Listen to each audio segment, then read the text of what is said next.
Cheating fiancé right after she told me about all her childhood trauma. Story 1. What's up, folks? This is my first post. When I described my predicament to a buddy, he suggested I check out this subreddit. I'm not sure whether this counts as adultery or not. A close friend of mine seemed to think so, too.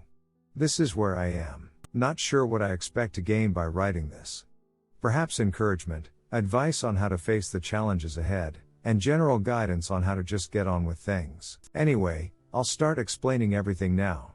It's a lengthy post, so fair warning. My wife is 27 and I am 33, just so you know. We have been a couple for a total of 7 years, and we've been married for the last 2. My wife has spent the vast majority of her 20s with me. No, we're childless. There have been no serious disagreements between us. I made it a point to address problems as soon as they emerged.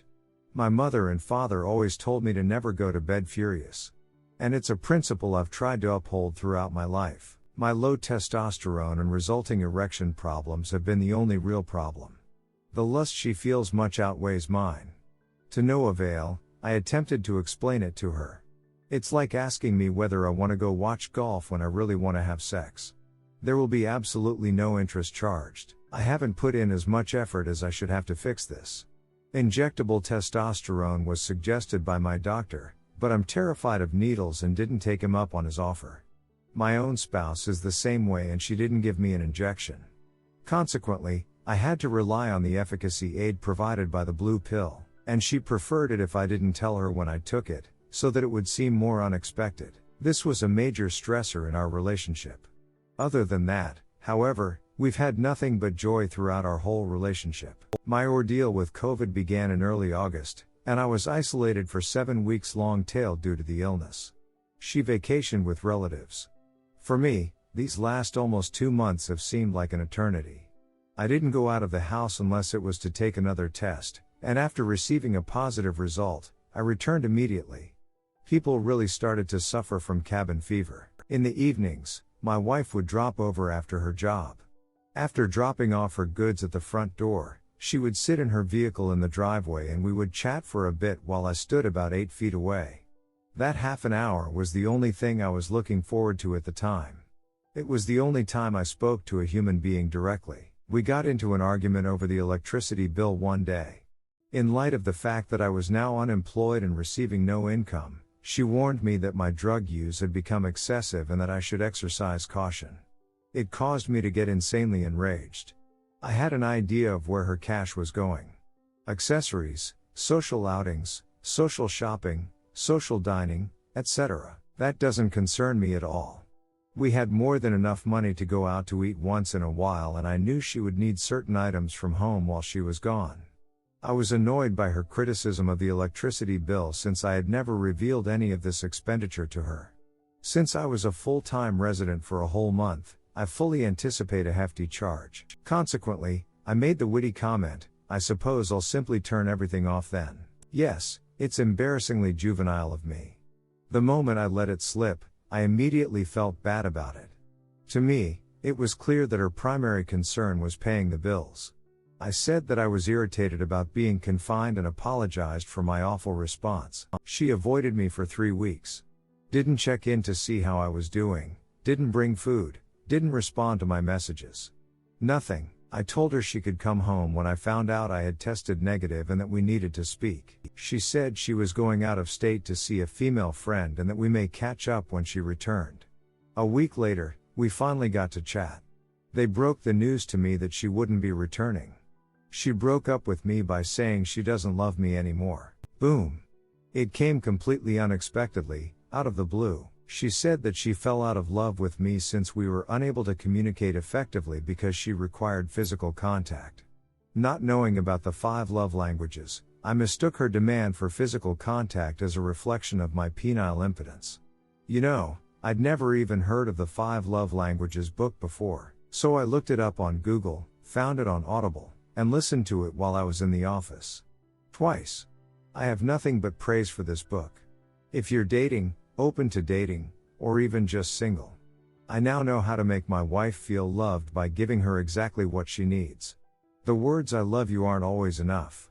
Even if I take nothing else away from my marriage, I will at least have this insight to bring to my future partnership. Knowing this, and the fact that she hadn't been speaking my love language either, I invited her out to lunch to discuss our relationship. I informed her that I had finished the book and realized her point of view, adding that we had the power to make things right again. When I asked her if she spoke my love language, she stared at me as I had asked if she spoke a foreign language. That question came out of the blue for her, and I think she was surprised to hear me ask it. I hammered home the idea that our marriage might be salvaged if each of us made an honest effort to start attending to the other's needs. Nope. She told me she was over our love relationship. We might have been best buddies, but now that time has passed, it is too late. My heart sank. During the time I was quarantined, my wife told me that she and a male mutual friend, someone I've worked with and known for 12 years, had begun walking together in an effort to reduce weight. Seriously, I didn't even give it a second thought. He has a family with a wife and kids. Years ago, my wife and him went through job training together and became fast friends. Right, so I think we can all guess where this is headed. There were no worries on my mind at the moment. But in retrospect, the warning signs should have been screaming at me. My better half came over about a week after our previous conversation to get a few items and asked if she might take me for a drive. I could see she was struggling and wanted to chat, so I readily obliged. Then she explained to me how sad she was that her friend's wife no longer allowed him to spend time with her. The sirens began sounding. She told me she didn't want them to see one another because she suspected an affair. When I inquired as to whether or not they were, she said that they were not and were not involved in any such activity. When I questioned her why my wife could suspect an affair, she claimed it was because they had been spending so much time together since my quarantine began. During a trip out of state to see her friend, my wife splurged and purchased gifts for her friend's children. The other lady discarded them instantly. She later told me, "He simply makes my life so full," to my face. The news hit us like a blow in the stomach. My wife's unabashed admission that having a boyfriend makes her life seem full to me. When I asked her straight out whether she liked him more than a friend, she answered, "That doesn't matter." That should have been the end of it for me, but she is my wife, so I felt obligated to attempt to salvage our marriage to the very end. We did start hanging together more often. We avoided talking about our relationship for a while. I suspected that the other man's wife was blocking their contact and that she was spending more time with me as a result. The other wife tracked me out on social media and phoned me to fill me in on what she knew and see if I could shed any light on the situation. She said she had a tape of them making out, if not more, on the recorder she left in his vehicle. Even though they weren't speaking, she could tell they were moving about. That stung a little. She said that she and her spouse are seeking help in marital therapy. We were both in pain, yet there was no hostility or bitterness in our conversation. My wife came over a few weeks ago to watch a program we'd been meaning to watch but had gotten behind on. She said, "I love you," as she was leaving, and I replied, "I love you more," as I always do. Since the day we first confessed our love to one another, we have made this a regular occurrence. The second time around of saying "I love you more" was different since we both knew it was genuine. When we locked gazes, my wife promptly burst into ugly sobs, crying so hard it borders on hysteria. She came up to me and gave me the biggest embrace I'd had in months as we both broke down in tears. We went on a drive since it helps her relax the most, and I held her till she calmed down a little bit. Many words were spoken between us. This was our most serious attempt to date at a solution. She told me she left me because she believed it was the best option at the time, but that she was confused and didn't know what to do next. Before she moved back in with me, I insisted that she attend marital therapy because I felt it was necessary. I promised her that if I could do anything to make things better, I would. So long as we make an effort to do so. Leaving that night, I felt really hopeful that everything may still turn out well. Then, a week later, she was thinking it is over for sure again. This eerie game of waiting continues. She is waiting for her lover to leave his wife, and I am still stupidly waiting for her to come home. In the meanwhile, she and I are still together. Because she's lonely, she phones me up and begs me to go out with her, and I foolishly accept. I told her she has to chill down since she's simply having fun with her pal when we're together. My wife and I are having a chill night in. Since she's been gone, I've been to the doctor and started taking antidepressants and testosterone. I've been having my doctor inject the medication for me once weekly after asking. Yes, I'm definitely better now. Could it the roid rage, or maybe it's just the extra testosterone? Concerning my marital status, I'm holding on to what is likely already dead. This lady was important to my future ambitions. A visit from our future offspring was something I eagerly anticipated. I was looking forward to getting to know the mother she would become. My anticipation of spending the rest of my life with her was at an all-time high. Experience everything, travel, old age, grandchildren, etc. Now that we're separated, I'm stuck in the home we just purchased by myself with no plan for the future. I can't seem to find my way. That sums up where I am at the moment. Like I stated, I'm not sure whether this qualifies as infidelity since she did end our relationship by leaving me. While I was in quarantine, I'm sure she developed feelings for this guy. Perhaps even earlier. If you've read this far, I applaud your perseverance. I realize this is a protracted explanation. To get it all out, though, did help.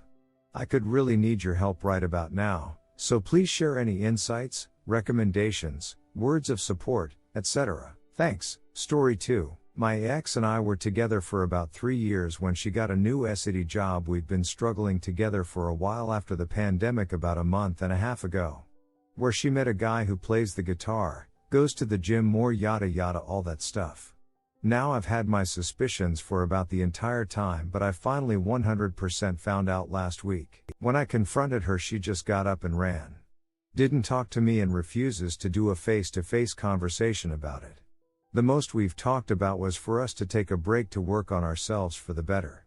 She apparently took that as a blessing to completely forget about me and our dog we got together, who she loves more than anything, to go run off with this new guy. She has asked me for money, car help, to help her swap her shower head at her mom's house where she's supposed to be staying, but let's be real, she probably sleeps in his bed more than anywhere, and I stupidly helped out a little bit. I asked her that if we are going to work through this, I need her to drop him completely.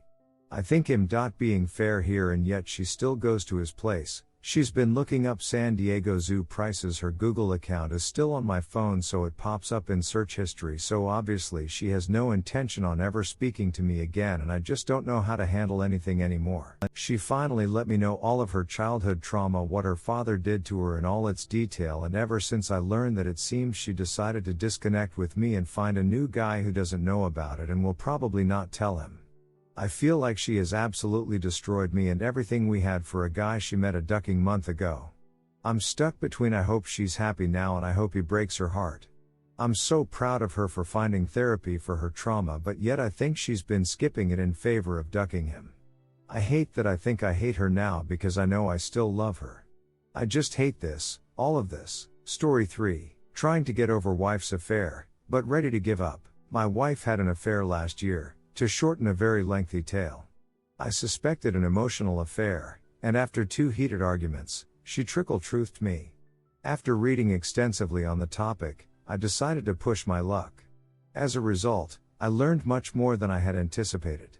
Many untruths, fictitious work nights, etc. I went into full apocalypse mode and demanded that she vacate the premises immediately after filing for divorce. The effect lingered for a few days. When she became ill in the hotel, I knew immediately what she was doing to herself, and her mother refused to come get her. Thus, I acted accordingly. I took her to an urgent care center and then sent her home. We have put in a lot of time and effort over the last year, and it shows. She has really improved. She has gone from being absolutely apathetic to actively participating in household activities and holding her own verbally and in the kitchen. It's like my life has a new purpose, and I'm no longer alone. There seems to be something lacking. In my eyes, she completely remade herself, and I don't know how to go past it. The situation has simply changed. I reflect on how she was dealing with the situation and remember the tremendous struggles I made to rectify things before, during, and after the affair. To attempt to save a marriage she had already breached, she treated me with contempt, lied to me, and allowed me to make a life-altering professional choice. There were moments when I wanted to leave and almost did, but I stayed because I believed things would eventually improve and I didn't want to be the one to quit up. After meeting with a therapist once a week for a few months, I've come to a conclusion. I need to get out of here. The same goes for me not wanting to harm her. But I'm afraid that after I've made that decision, something may happen that would make me see it as a mistake. I worry about the loneliness I'll feel if my spouse of 8 years suddenly disappears from my life. Returning to the dating scene at the age of 34 might be nerve-wracking. I feel like I've reached a standstill and am struggling to break free of my lethargy, but the harsh truth is that I likely remain with her because of fear of making a fresh start somewhere. Concerned that this is an issue that eventually arises in most couples' marriages. Meanwhile, I feel as though time is passing me by, and the domestic existence we're having together lacks substance. I'd be really interested in hearing from anybody who has been in a similar situation.